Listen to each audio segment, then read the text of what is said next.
নমস্কার, আমি আবির চ্যাটার্জি এবং আপনারা দেখছেন আমার চ্যানেল ACH মিসলেনিয়াস সলিউশন।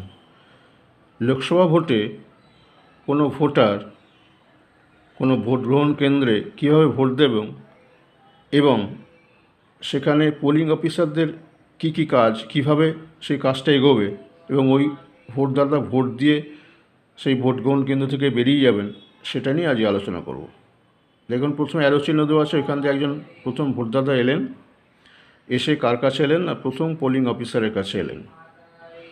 প্রথম পোলিং অফিসার কী করবেন না, ওই ভোটারের হাতে থাকা যে স্লিপটা নেবেন, যেটা ইলেকশন কমিশন অফ ইন্ডিয়া দিতে পারে বা কোনো রাজনৈতিক দলের ইস্যু করা স্লিপ হতে পারে, সেটা দেখে তার নাম এবং যে সিরিয়াল আছে সেটা তার কাছে থাকা যে মার্কড কপি অফ ইলেকট্রাল রোলটা আছে সেখানে মিলিয়ে নেবেন এবং নাম এবং সিরিয়াল নাম্বার জোরের সাথে উচ্চারণ করবেন, যাতে পোলিং এজেন্টরা শুনতে পান, মানে তারাও তো সেটাকে এন্ট্রি করবেন। এবং সেটা হয়ে যাওয়ার পরে তার হাত থেকে নেবেন তার পরিচয়পত্রটা। সেটা এপিক হতে পারে, ভোটার কার্ড হতে পারে, আধার কার্ড হতে পারে, যদি যদি ভোটার কার্ড আধার কার্ড হতে পারে, বা কোনো অল্টারনেটিভ ডকুমেন্টস হতে পারে, ঠিক আছে, যেটা পাসপোর্ট বা ড্রাইভিং লাইসেন্স ইত্যাদি হতে পারে, ঠিক আছে। সেটা দেখে নেওয়ার পরে কী করবেন না, মার্ক কপিতে ওই ভোটারের নামের খোপে একটা কোনাকুনি দাগ টানবেন লাল কালিতে। এবং যদি ভোটার মহিলা ভোটার হন তাহলে কি করবেন না, ওই কোনাকুনি লাল দাগ টানার পাশাপাশি তার সিরিয়াল নম্বরে একটা লাল কালি দিয়ে গোল করে দেবেন, ঠিক আছে। এবং দুটো ট্যালি শিট তৈরি করবেন মহিলা ও পুরুষ ভোটারের, এবং তাদের ক্রম অনুযায়ী 1 2 3 4 লিখবেন। এরপরে ওই ভোটার চলে আসবেন সেকেন্ড পোলিং অফিসারের কাছে। সেকেন্ড পোলিং অফিসার কী করবেন, ওই ভোটারের যাবতীয় তথ্য 17A ভোটার রেকর্ড রেজিস্টারে লিপিবদ্ধ করবেন। এবং কী লিখবেন সেই 17A-তে?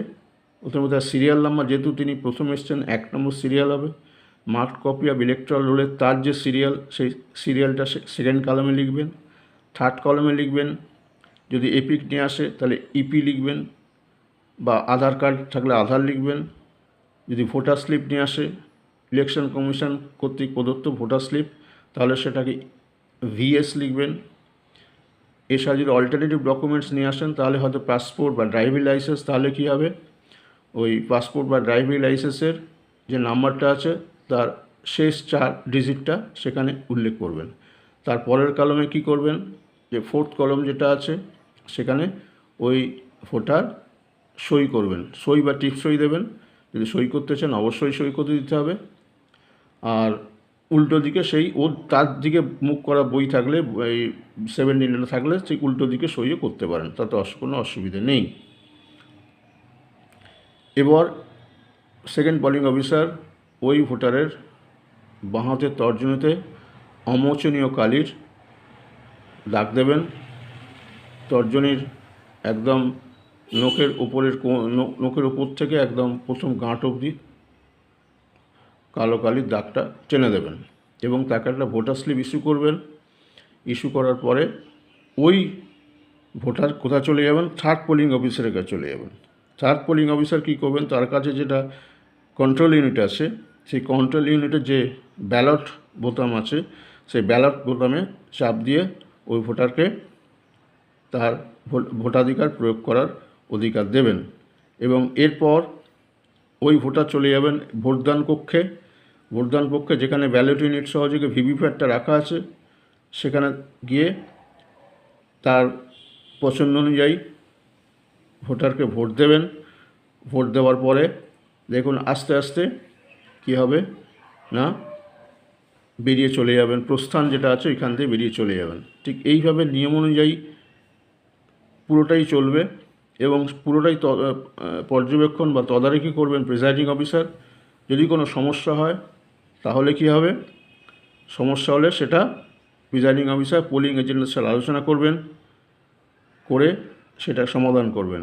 এইভাবেই একজন ভোটার ভোট দিতে পারবেন, ভোট দেবেন এবং বেরিয়েও যাবেন, এবং পোলিং অফিসারও তাদের নির্দিষ্ট কাজগুলো সেরে নেবেন। ভিডিওটা আশা করি সবারই খুব ভালো লেগেছে। ভালো লাগলে প্রচুর প্রচুর লাইক করবেন, কমেন্ট করবেন, শেয়ার করবেন, সাবস্ক্রাইব করবেন এবং পাশের বেল আইকনে প্রেস করবেন যাতে পরবর্তী ভিডিওর নোটিফিকেশনটা আপনাদের কাছে একদম প্রথমে যায়। Thank you.